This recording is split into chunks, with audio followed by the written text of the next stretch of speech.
সাবধান, রাতে খালি গায়ে ঘুমালে দুইটি বিপদ আপনার জীবনে চলে আসবে।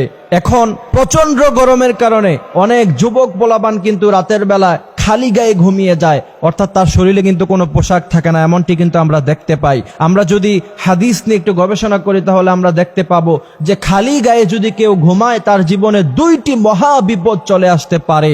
আমার ভাইয়েরা, আল্লাহর নবী সাল্লাল্লাহু আলাইহি ওয়াসাল্লাম আমাদেরকে সব কিছু তিনি শিক্ষা দিয়েছেন। কিভাবে ইস্তিনজা করতে হবে, কিভাবে ওয়াশরুমে প্রবেশ করতে হবে, কিভাবে বের হতে হবে, কিভাবে জুতা পরতে হবে, সেটা পর্যন্ত নবী মুহাম্মদ সাল্লাল্লাহু আলাইহি ওয়াসাল্লাম শিখিয়েছেন।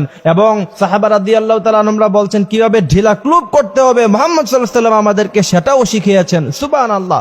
এই জন্য আমার ভাইয়েরা, ইসলাম এত সুন্দর জীবন, আপনি কি করে ঘুমাবেন, কেমন ভাবে ঘুমাবেন, সেটাও ইসলাম বলে দিয়েছে। আপনি যখন ঘুমাতে যাবেন তখন সর্বপ্রথম আপনি ওযু করে ঘুমাবেন।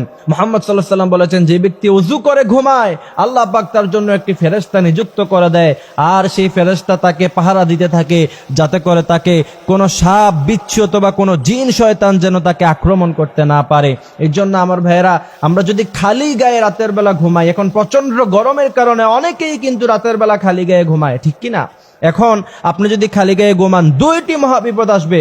প্রথম নাম্বার বিপদ হলো, আপনি যখন খালি গা হয়ে যাবেন, আপনার শরীরে যখন কোনো কাপড় থাকবে না, তখন ফেরেশতারা কিন্তু আপনার থেকে একটু লজ্জায় দূরে সরে যাবে। ফেরেশতারা কিন্তু কন্টিনিউয়াসলি আপনার সাথে থাকে, একবার অল টাইম আপনার সাথে কিন্তু ফেরেশতারা থাকে। আপনি যাতে করে কোনো বিপদে না পড়ে যান, কোনো মুসিবতের মধ্যে যেন না পড়ে যান, ফেরেশতারা কিন্তু সব সময় থাকে। কিন্তু কিছু সময় আছে যখন ফেরেশতারা আপনার থেকে দূরে সরে চলে যায়, সেটা হচ্ছে আপনি যদি একবারে উলঙ্গ হয়ে পড়েন, তখন কিন্তু ফেরেশতারা আপনার সাথে থাকবে না। ফেরেশতারা লজ্জা পেয়ে যায়, লজ্জা পেয়ে ফেরেশতারা কিন্তু দূরে চলে যায়।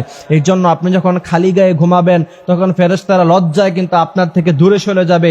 আর এমন সময় সাপ বিচ্ছু পোকামাকড় কিন্তু আপনাকে আক্রমণ করতে পারে, কারণ আল্লাহ পাক মানুষের জন্য ফেরেশতা নিযুক্ত করে দিয়েছেন, আমার বান্দা যখন ঘুমাবে তখন তোমরা তাকে পাহারা দিবা যাতে করে কেউ তাকে কোনো আক্রমণ করতে না পারে। কিন্তু ফেরেশতারা যখন আপনার থেকে দূরে সরে যাবে তখন তো ফেরেশতারা আপনাকে সেভ করতে পারবে না, তখন আপনি কিন্তু মহা বিপদে পড়ে যেতে পারেন। সাপ বিচ্ছু পোকামাকড় কিন্তু আপনার উপরে আক্রমণ করতে পারে। আমার ভাইরা, এই জন্য খালি গায়ে আমরা ঘুমাবো না।